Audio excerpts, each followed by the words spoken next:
establishment figures, including U.S. Supreme Court Justice Oliver Wendell Holmes, Jr. In 1919, the 78-year-old Holmes turned aside the earnest pleas of his wife and his fellow justices to protest the jailing of a radical for his beliefs.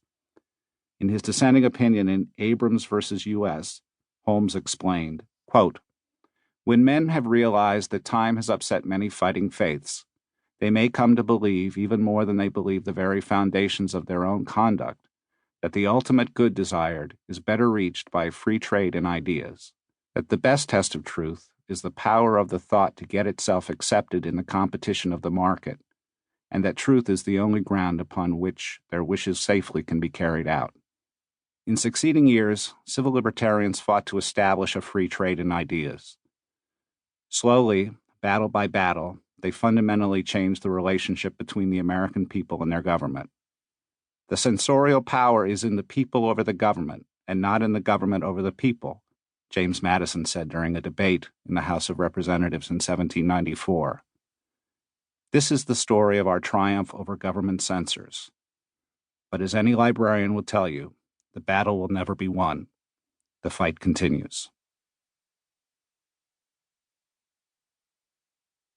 Chapter 1. Ground Zero.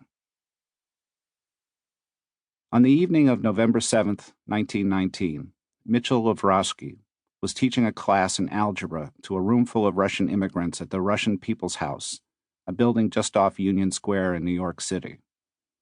The 50-year-old Lovrowski was also Russian. He had been a teacher and the principal of the Iglitsky High School in Odessa before immigrating to the United States, and now lived quietly with his wife and 2 children in the Bronx. Lovrowski had applied for American citizenship, but that didn't matter to the men who entered his classroom with their guns drawn around 8 p.m. They identified themselves as agents of the Department of Justice and ordered everyone to stand. One of them advanced on Lovrowski and instructed him to remove his eyeglasses. He struck Lovrowski in the head. 2 more agents joined the assault, beating the teacher until he could not stand, and then throwing him down the stairwell. Below, men hit him with pieces of wood that they had torn out of the banister. Lovrowski soon had company on the stairs. There were several hundred people in the Russian People's House that night, most of them students.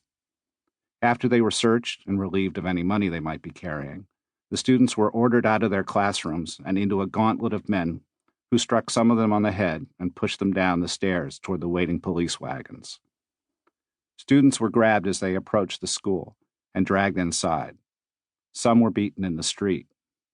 Meanwhile, with the help of New York City police detectives, the Justice Department men began to tear the place apart, breaking furniture, destroying typewriters, and overturning desks and bookshelves until the floor was covered in a sea of paper. When they judged that there was nothing useful left, they carted off 200 prisoners to the Department of Justice's offices in a building across from City Hall.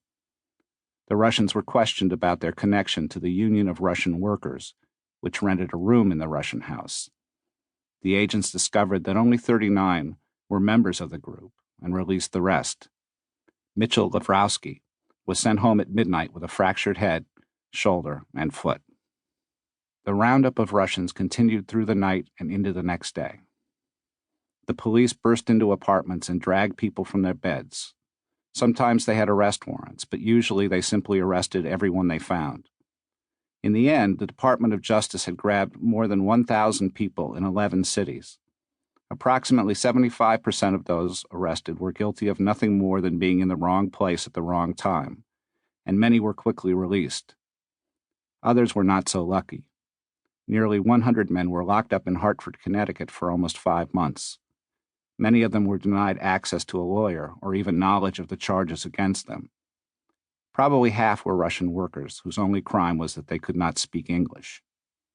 When a lawyer finally succeeded in getting inside the jail, 10 of the men were released with no bail.